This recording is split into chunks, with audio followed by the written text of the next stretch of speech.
Hey guys, how's everyone doing? This is Nick from ForexNoobs.com with the daily analysis.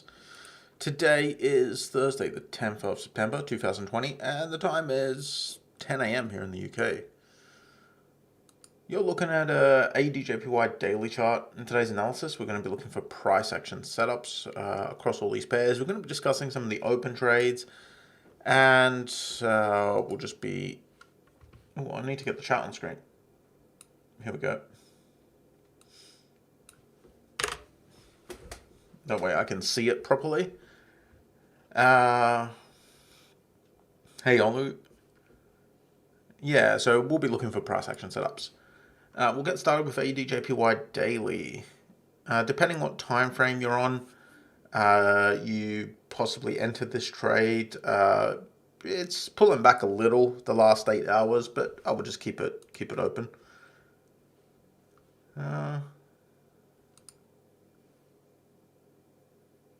Oh yeah, this was a short trade. I'm finding it hard to keep up with what these trades were because most of these happened last week. I didn't take them myself. They're just marked green because some of you guys took them. But I believe this was a lower time frame AUDJPY long, and the AUDUSD short was on the larger time frames on the daily. But I believe this one's closed out with profit at full target by most of you, if not all of you. So I'm just gonna pull this down a little bit. I've just started to. Yeah, I'm gonna pull this down, remove the green mark and pull it down to its place on the list because I believe the trade is over for most, if not all of you. AUD New Zealand, this one's a bit different. This one, I believe it's a long trade that some of you might still be in, so yeah, just hold on to it. CADJPY, this is a lower time frame long trade that I believe those of you who entered are still in, so again, just hold on to this one. USDCHF, now this one's a bit of an interesting one. I talked about this one yesterday.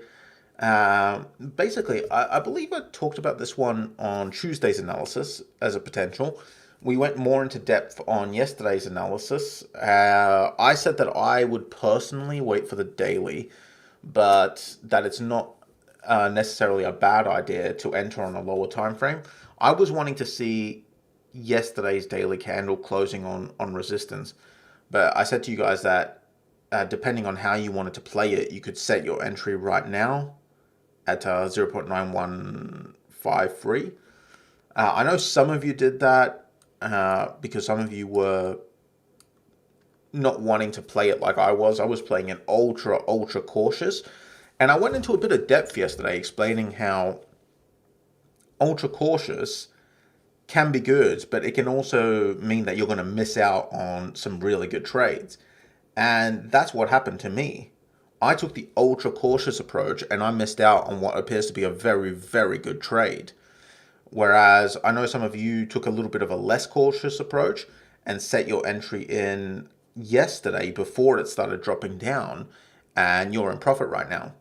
So that's where the flexibility of my strategy comes in. The trade setup is there, it's ready to take.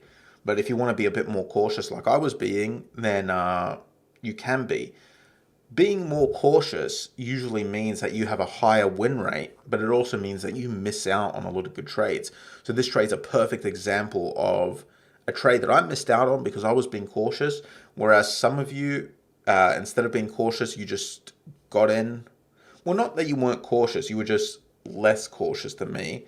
Some of you got in and it's going really well for you. So this is just to say that my ultra cautious approach is not always the best approach. It cost me what looks to be like a very good trade that's heading pretty quickly to its target. Now, I'm not that bothered with it. It's not a huge deal to me missing out on good trades because I'm happy. I could survive off like, one trade every 2 weeks. One good trade every 2 weeks, obviously, not just one trade. So I'm not too bothered with it, but you know, it can get a little annoying. So those of you who did not take the ultra cautious approach that I was taking and that jumped in or just set your entry after yesterday's webinar when we were discussing this in detail, then awesome. Just hold on to this one. It's going well. There's absolutely no reason to close this one out. EURGBP, we discussed this one yesterday. We're just waiting for price to push up to the resistance area. It hit the resistance area yesterday and backed away really quickly. I want it to push to the resistance area, stall on top of the resistance area, and then I'll be looking for a short trade from there. EURJPY, it's reacting from this lower boundary. I just want this to also push up to resistance, and I'm looking to take a short from resistance. GBPAUD. Now, this one looks pretty decent right now. It's come down to the support area. This is a pretty solid support area. We've been watching this one, I believe, either since yesterday or even since Tuesday. I can't remember when I first spotted this as a potential setup. What I want to see here is just some stalling at the support area before I enter the trade. So I'm not going to enter right now. If you want to take a less cautious approach, you know, like I was just talking about with USDCHF, you want to take a less cautious approach, you could potentially enter this one right now on the 8-hour chart because it's just breaking and making a new high beyond this candle. So if you want to take that less cautious approach, remember, less cautious means more losses, but it also means potentially not missing out on a trade like I did with USDCHF. So you could enter something like this, where you're basically entering right now with a stop loss. That's a pretty tight stop loss though. You could widen out that stop loss, give it a bit more breathing room.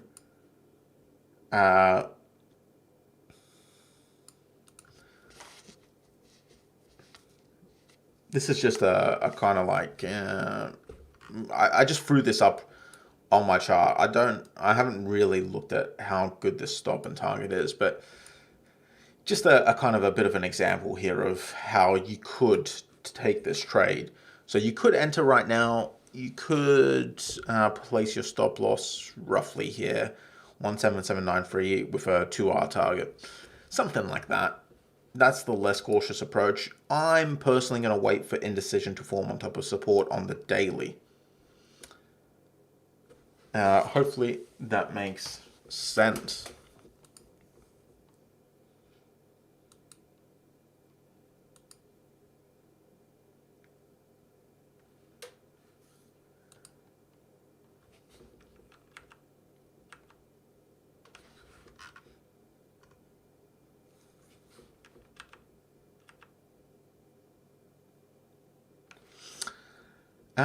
This isn't a trade right now, but it's something that's worth watching. Euro USD is in a bit of a, it looks like it could be forming a range.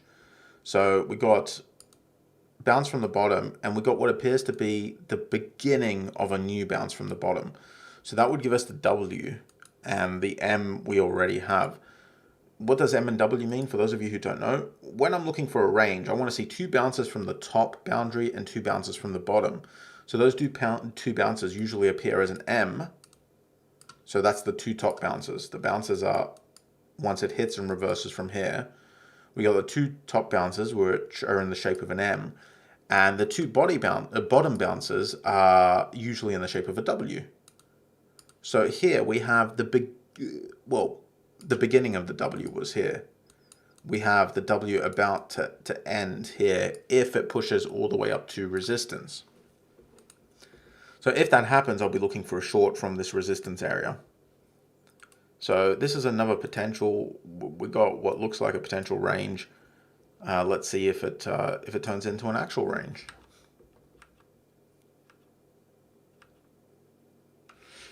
GBP New Zealand, interesting. It's stalling out on top of support right now. A lot of these, there's been some big GBP moves the last few days, and they're already stalling and turning around. So there could be a reversal here on GBP New Zealand, but again, this one is probably one where we're going to have to wait till tomorrow because price is stalling out right now. So I want to see price stall out on the daily chart, which would mean I would need to wait for tomorrow's candle for an entry. But if you want to take the less cautious approach, you could potentially enter this one right now or very soon. Something like this.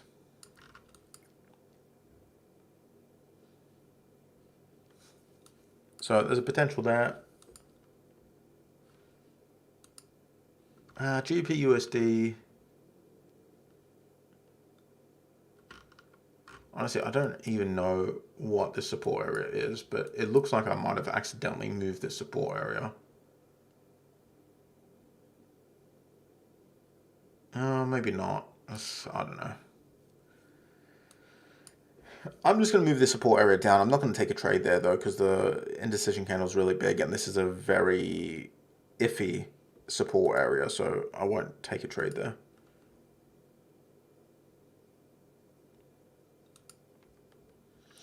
Yeah, there's some craziness surrounding Brexit right now.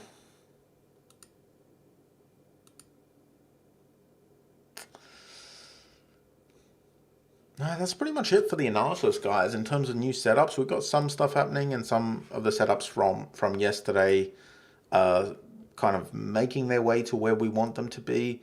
So just a summary, EURGBP, we just wanted to push up to resistance, stall out on resistance. So this one's a long way off. We're looking at next week for EURGBP.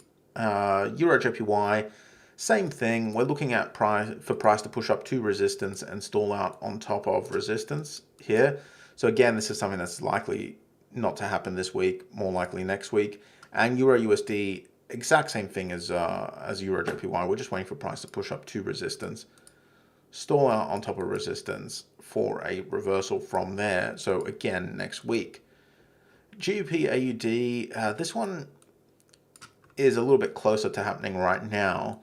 In fact, on the 8-hour chart, you couldn't make an argument that it's a good idea to enter right now. Or you could take the more cautious approach that I'm taking and just waiting for price to stall out on the daily. And that's the same as GBP New Zealand. These are basically the same trades. I would suggest if you're going to enter these, the best way to do it is to just split your risk between the two. So let's say you normally risk 1%. You could do 0.5% on GBPAUD, 0.5% on GBP New Zealand. That way you've split your risk between the two, and overall, your chances of coming out with a successful trade tend to be a little bit higher when you do it like that.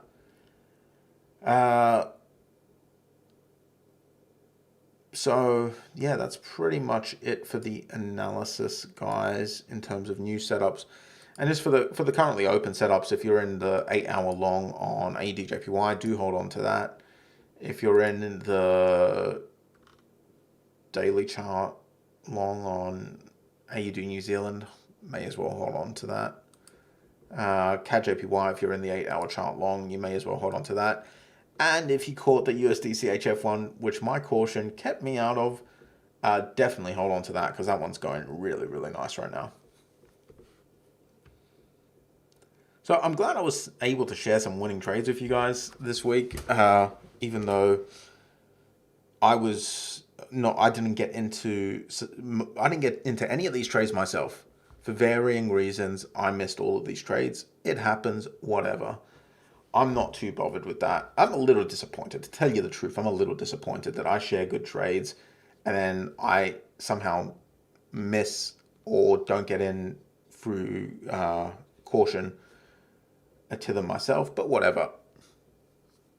As long as some of you guys are in these trades making some nice profit, I'm going to have to be happy with that. I'm going to have to live vicariously through your guys' trades this week.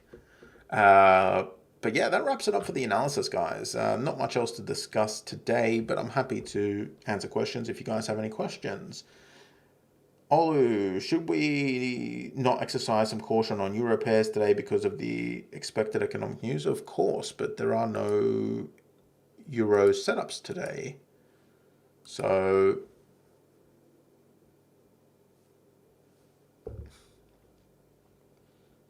the potential setups on the euro are all setups that I wouldn't trade until next week. So this news is insignificant to me today. The only imminent setups that are triggering today are the GBP setups.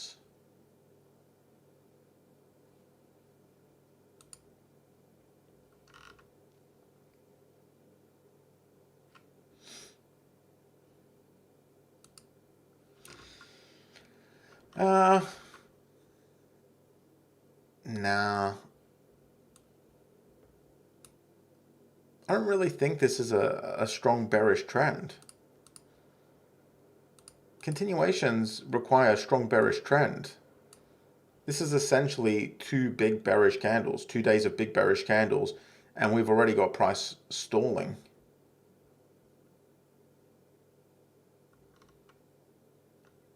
When I think continuations, I want to see trends like this. Like this strong bullish trend that's been going for weeks. 2 days of bearish candles. It's hard for me to say that this is a strong bearish trend that I wanted to trade a continuation of.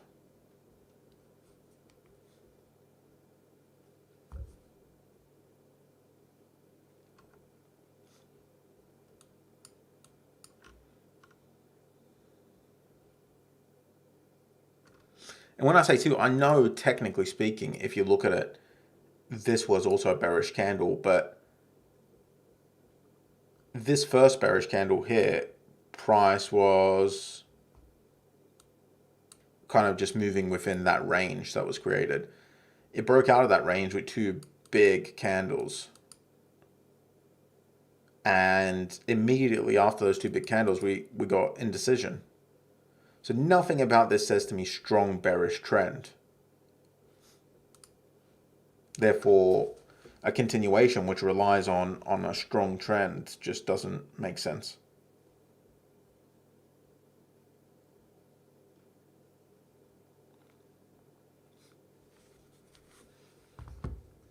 Are there any other questions, guys?